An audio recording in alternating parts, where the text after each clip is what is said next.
दोस्तों south Africa के खिलाफ खेले गए T20 वर्ल्ड कप 2024 के फाइनल मुकाबले में हार की कगार पर आ गई थी टीम इंडिया। लेकिन अंतिम ओवर में हार्दिक पांड्या का चला जादू, जहां पर दोस्तों अंतिम की 6 गेंदों में साउथ अफ्रीका की टीम को 16 रनों की दरकार थी। लेकिन इसके बाद हार्दिक पांड्या ने अपनी गेंदबाजी से किया कमाल और लगभग हार चुके मुकाबले में अफ्रीका के जबड़े से जीत को छीनकर टीम इंडिया को दिलाई रोमांचक जीत और टीम इंडिया ने इतिहास के पन्नों में दर्ज कराया अपना नाम। नमस्कार दोस्तों, स्वागत है आपके अपने पसंदीदा क्रिकेट चैनल क्रिक अबोबो में। दोस्तों इस वीडियो में हम आपको भारत और साउथ अफ्रीका के बीच T20 वर्ल्ड कप 2024 का फाइनल मुकाबले की बाल बाय बाल हाईलाइट आपके सामने परोसने वाले हैं। लेकिन दोस्तों वीडियो में आगे बढ़ने से पहले अगर आप भी टीम इंडिया की इस रोमांचक जीत से खुश हैं तो वीडियो को एक लाइक और चैनल को सब्सक्राइब करना बिल्कुल भी ना भूलिएगा। दोस्तों जैसा कि आप सभी जानते हैं कि वर्ल्ड कप 2024 का फाइनल मुकाबला क्रिकेट इतिहास की दो दिग्गज टीमें भारत और साउथ अफ्रीका के बीच देखने को मिला, जहां दोस्तों इस मुकाबले के लिए दोनों ही टीमें इस मुकाबले को हर हाल में जीतने के लिए साम दाम दंड भेद लगाती हुई दिखाई दे रही थी। दोस्तों इस मुकाबले में भारतीय टीम के कप्तान रोहित शर्मा ने टॉस जीता और टॉस जीतते ही पहले बल्लेबाजी करने का फैसला किया और अफ्रीका की टीम को गेंदबाजी करने के लिए आमंत्रित किया। दोस्तों इसके बाद टीम इंडिया के लिए पारी का आगाज करने के लिए भारतीय टीम के दो धुरंधर ओपनर बल्लेबाज कप्तान रोहित शर्मा और किंग कोहली की एंट्री होती है, जिनके कंधों पर टीम इंडिया को एक ठोस शुरुआत देने की जिम्मेदारी सौंपी जाती है। वहीं दोस्तों पहले ओवर में रोहित शर्मा के सामने गेंदबाजी करने आते हैं अफ्रीका के तेज गेंदबाज जॉनसन, जहां दोस्तों पहली गेंद पर रोहित शर्मा हल्के हाथों से एक रन चुराते हुए एक रन लेना पसंद करते हैं। दोस्तों इसके बाद स्ट्राइक पर विराट कोहली की एंट्री होती है और आते ही दूसरी गेंद पर विराट कोहली कवर ड्राइव लगा देते हैं, जबकि तीसरी गेंद पर एक और चौका लेग की दिशा में लगाया जाता है। वही दोस्तों चौथी गेंद पर 2 रन लेते हैं और अंतिम गेंद पर विराट कोहली मिड विकेट के ऊपर से एक और वन बाउंस चौका चढ़ते हैं और इस प्रकार से विराट कोहली पहले ही ओवर में 3 चौके जड़ते हुए एक ओवर की समाप्ति के बाद टीम इंडिया का स्कोर बिना विकेट गंवाए 15 रनों तक पहुंच जाता है। लेकिन दोस्तों इसके बाद दूसरे ही ओवर में अफ्रीका के स्पिन गेंदबाज महाराज की एंट्री होती है, जहां केशव महाराज की पहली गेंद पर रोहित शर्मा एक चौका जड़ देते हैं और दूसरी गेंद पर रिवर्स स्वीप खेलते हुए रोहित शर्मा के बल्ले से चौका देखने को मिलता है। लेकिन इसके बाद शानदार कमबैक करते हैं और इसी ओवर की चौथी गेंद पर रोहित शर्मा को 9 रनों के निजी स्कोर पर क्लासेन के हाथों कैच आउट करवा दिया जाता है और इस तरह से रोहित शर्मा मात्र 9 रनों की पारी खेलते हुए डगआउट की ओर लौटते हैं और टीम इंडिया को 23 के स्कोर पर ही पहला बड़ा झटका देखने को मिलता है। जिसके बाद नए बल्लेबाज के तौर पर टीम इंडिया के सलामी विकेट कीपर बल्लेबाज ऋषभ पंत की एंट्री होती है। लेकिन दोस्तों इसी ओवर की अंतिम गेंद पर ऋषभ पंत एक गलत शॉट खेलते हैं, जहां पर गेंद बल्ली का बाहरी किनारा लेते हुए सीधा विकेट कीपर क्विंटन डिकॉक के दस्तानों में चली जाती है और इस प्रकार से 23 के स्कोर पर ही टीम इंडिया को लगने वाला दूसरा बड़ा झटका होता है। और इस तरह से केशव महाराज एक ही ओवर में टीम इंडिया के 2 विकेट लेकर भारतीय टीम को बैकफुट पर ढकेल देते हैं, जहाँ पर ऋषभ पंत बिना खाता खोले ही डगआउट की ओर लौटते हैं। दोस्तों 2 ओवर की समाप्ति के बाद टीम इंडिया 2 विकेट खो देती है 23 रनों पर। इसके बाद दोस्तों तीसरे ओवर में रबाडा आते हैं, जहां उनका सामना होता है सूर्य कुमार यादव से और कसी हुई गेंदबाजी करते हुए मात्र 3 रन खर्च करते हैं। तो वही दोस्तों चौथे ओवर में विराट चौथी गेंद पर चौका लगाते हैं केशव महाराज को और इस ओवर में 6 रन आते हैं। लेकिन दोस्तों इसके बाद 5वें ओवर में फिर से रबाडा की एंट्री होती है, जहां पर 5वें ओवर की तीसरी गेंद पर सूर्य कुमार यादव क्लासेन के हाथों कैच आउट हो जाते हैं और इस प्रकार से दोस्तों सूर्य कुमार यादव भी गलत शॉट खेलते हुए सीमा रेखा के पास मात्र 3 ही रनों की निजी स्कोर पर क्लासेन के द्वारा बाउंड्री पर लिए गए बेहतरीन कैच के माध्यम से सूर्या की इस पारी का अंत हो जाता है और इस प्रकार से भारतीय टीम 34 के स्कोर पर ही 3 बल्लेबाजों को खो देती है। लेकिन दोस्तों एक छोर से किंग कोहली अभी भी अंगद की तरह डटकर मुकाबला करते हुए चले जाते हैं और अब उनका साथ देने के लिए सूर्य कुमार यादव के आउट होते ही भारतीय टीम के भरोसेमंद बल्लेबाज अक्षर पटेल की एंट्री होती है। दोस्तों इसके बाद अक्षर पटेल आते ही पहली गेंद पर कवर ड्राइव लगाते हुए 4 रन बटोरते हैं और इस तरह से 5 ओवर की समाप्ति पर टीम इंडिया का स्कोर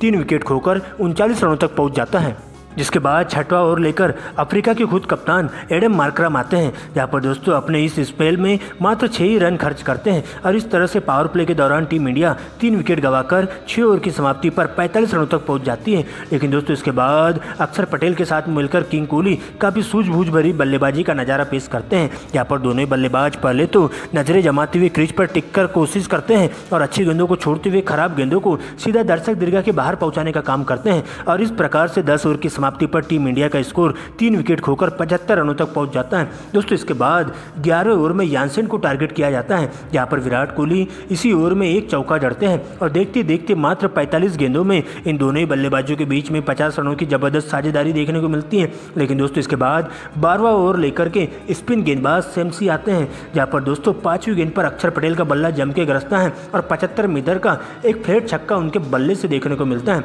और इस ओवर में कुल 11 रन आते हैं, जबकि 14 ओवर में रबाडा को टारगेट किया जाता है, जहां अक्षर पटेल इस ओवर में भी 85 मीटर का पहली गेंद पर छक्का जड़ देते हैं और इस प्रकार से देखते देखते टीम इंडिया का स्कोर 100 रनों तक पहुंच जाता है। लेकिन दोस्तों इसी ओवर की तीसरी गेंद पर अक्षर पटेल रन आउट हो जाते हैं, जहां पर अक्षर पटेल जल्दबाजी कर बैठते हैं और गलत शॉट खेलने के चक्कर में काफ़ी धीमे दौड़ते हैं, जिसका खामियाजा उन्हें क्विंटन डुक्का के द्वारा फेंके गए डायरेक्ट थ्रो के माध्यम से उनकी पारी का अंत हो जाता है और अक्षर पटेल मात्र 47 रन बनाकर पवेलियन का रास्ता नाप लेते हैं और इस प्रकार से रबाडा इस ओवर में 10 रन खर्च करते हुए एक विकेट लेकर जाते हैं। दोस्तों इसके बाद नए बल्लेबाज के तौर पर शिवम दुबे की एंट्री होती है और इस तरह से 15 ओवर की समाप्ति के बाद टीम इंडिया का स्कोर 4 विकेट के नुकसान पर 118 रनों तक पहुंच जाता है। दोस्तों 16 ओवर में सेम्सी को टारगेट किया जाता है, जहां दुबे इसी ओवर की 5वीं गेंद पर एक वन बाउंस चौका जड़ देते हैं, जबकि दोस्तों 17वें ओवर में नोकिया को टारगेट किया जाता है, जहां पर विराट कोहली इसी ओवर में बेहतरीन तालमेल के साथ बल्लेबाजी करते हुए 48 गेंदों में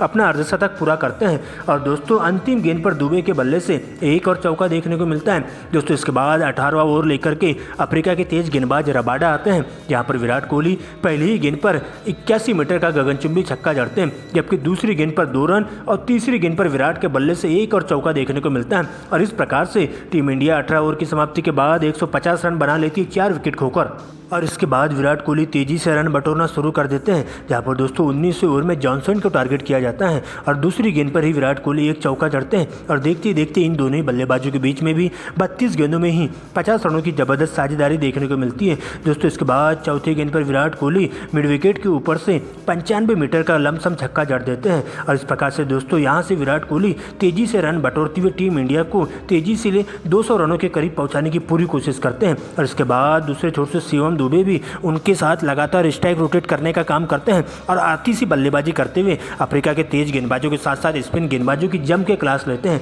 और इस तरह से दोनों ही बल्लेबाज पूरी तरीके से सेट होकर नजरें जमाने का काम करते हैं और अफ्रीका के गेंदबाजों की जम के क्लास लेते हैं, जहाँ पर दोनों ही बल्लेबाज हर ओवरों में चौके छक्के बटोरते हुए टीम को ज़्यादा से ज़्यादा रन बटोरने का काम करते हैं और देखते देखते इन दोनों ही बल्लेबाजों के बीच में 32 गेंदों में ही 51 रनों की जबरदस्त साझेदारी देखने को मिलती है, जहाँ पर विराट कोहली तेजी से रन बटोरते हुए अपने शतक की ओर बढ़ने लगते हैं। लेकिन दोस्तों इसके बाद इसी ओवर की 5वीं गेंद पर टीम इंडिया को 5वां बड़ा झटका किंग कोहली के रूप में लगता है, जहाँ पर विराट कोहली का कैच रबाडा के द्वारा सीमा रेखा के पास लिया जाता है और विराट कोहली 76 रनों की धुआंधार पारी खेलते हुए डगआउट की ओर लौट जाते हैं। दोस्तों इसके बाद नए बल्लेबाज के तौर पर हार्दिक पांड्या की एंट्री होती है, जहाँ पर दोस्तों हार्दिक पांड्या आते ही पहली ही गेंद पर एक चौका बटोरते हैं और इस तरह से 19वें ओवर में कुल मिलाकर एक विकेट जाता है और 17 रन आते हैं। दोस्तों इसके बाद अंतिम ओवर की गेंदबाजी करने के लिए नोकिया आते हैं, जहाँ पर तीसरी गेंद पर दुबे के बल्ले से एक चौका देखने को मिलता है, लेकिन चौथी गेंद पर एक और बड़ा शॉट खेलने के चक्कर में दुबे भी मिलर के हाथों कैच आउट हो जाते हैं।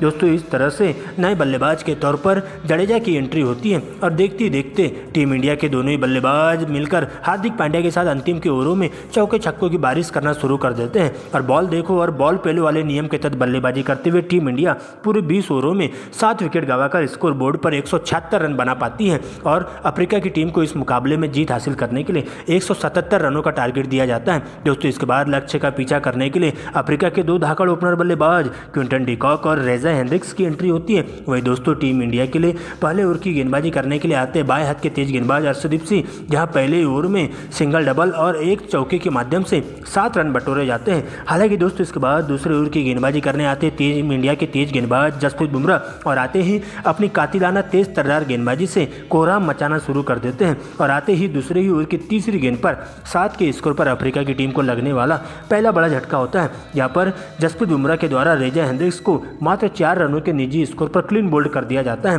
दोस्तों इसके बाद कप्तान मार्करम की एंट्री होती है, लेकिन दोस्तों तीसरे ओवर में अर्शदीप भी अपनी गेंदबाजी से कमाल करते हैं, जहां पर 12 के स्कोर पर अफ्रीका की टीम को दूसरा बड़ा झटका कप्तान मार्करम के रूप में लगता है। दोस्तों आपको बता दें कि कप्तान मार्करम भी 4 रनों की पारी खेलते हुए विकेटकीपर पंत के हाथों कैच आउट होकर छोड़कर डगआउट की ओर लौटते हैं। दोस्तों इसके बाद क्विंटन डिकॉक का साथ देने के लिए ट्रिस्टन स्टब की एंट्री होती है और यहाँ से दोनों ही बल्लेबाज संभल कर बल्लेबाजी करना चालू कर देते हैं। यहाँ पर दोनों ही बल्लेबाजों के द्वारा फूक फूक कर बल्लेबाजी देखने को मिलती है और अच्छी गेंदों को छोड़ते हुए खराब गेंदों को दर्शक दीर्घा के बाहर पहुंचाने का काम किया जाता है और देखते देखते इन दोनों ही बल्लेबाजों के बीच में एक अटूट साझेदारी देखने को मिलती है और 68 की साझेदारी पूरी करते हुए पावर प्ले के दौरान टीम के स्कोर को 65 रनों तक पहुंचा दिया जाता है। दोस्तों जैसे जैसे यह साझेदारी आगे बढ़ रही थी, भारतीय टीम इस मुकाबले से दूर होती हुई जा रही थी, लेकिन इसी बीच 90 ओवर में अक्षर पटेल इस साझेदारी को तोड़ने में सफल हो जाते हैं, जहां पर 70 के स्कोर पर अफ्रीका की टीम को लगने वाला तीसरा बड़ा झटका होता है स्टब के रूप में। दोस्तों आपको बता दें कि स्टब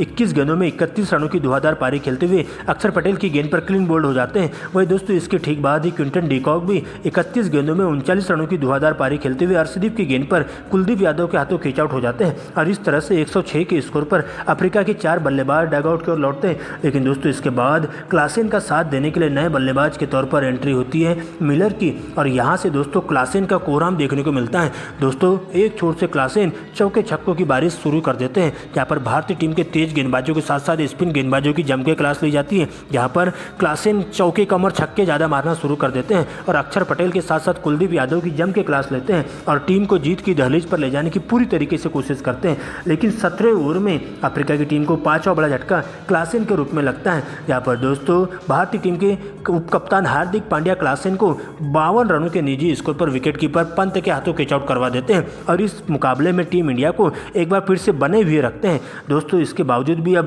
क्लासेन के आउट होते ही नए बल्लेबाज के तौर पर मिलर का साथ देने के लिए जॉनसन की एंट्री होती है और एक छोर से मिलर अभी भी कंधे से कंधा मिलाकर चलते हुए भारतीय टीम के गेंदबाजों पर पूरी तरीके से धावा बोलना शुरू कर देते हैं और अपनी टीम की जीत पूरी तरीके से सुनिश्चित करना शुरू कर देते हैं। लेकिन दोस्तों एक बार फिर से इस साझेदारी को तोड़ने के लिए बुमराह आते हैं और आते ही जॉनसन को मात्र 2 रनों के निजी स्कोर पर क्लीन बोल्ड कर देते हैं। लेकिन दोस्तों एक छोर से अभी भी अफ्रीका के लिए उम्मीद बने हुए रहते मिलर, क्योंकि दोस्तों अंतिम की 6 गेंदों में टीम को इस मुकाबले में जीत हासिल करने के लिए 16 रनों की दरकार होती है, जहां हार्दिक पांड्या की पहली ही गेंद पर मिलर के द्वारा करारा प्रहार किया जाता है, जहां पर गेंद दर्शक दीर्घा के बाहर जाने की कोशिश करती है, लेकिन वहां पर खड़े सूर्य कुमार यादव नामुमकिन सा कैच को हवा में उछल कर लेते हैं और इस कैच के साथ ही टीम इंडिया इस मुकाबले की जीत की दहलीज पर लौट जाती है, जहां पर सूर्य कुमार यादव नामुमकिन दिखाई दे रहे इस कैच को असंभव को संभव करने में सफलता हासिल कर पाते हैं और मिलर के आउट होते ही टीम इंडिया इस मुकाबले की जीत की दहलीज पर आकर खड़ी हो जाती है और इस तरह से अफ्रीका को 7वां झटका मिलर के रूप में लगता है,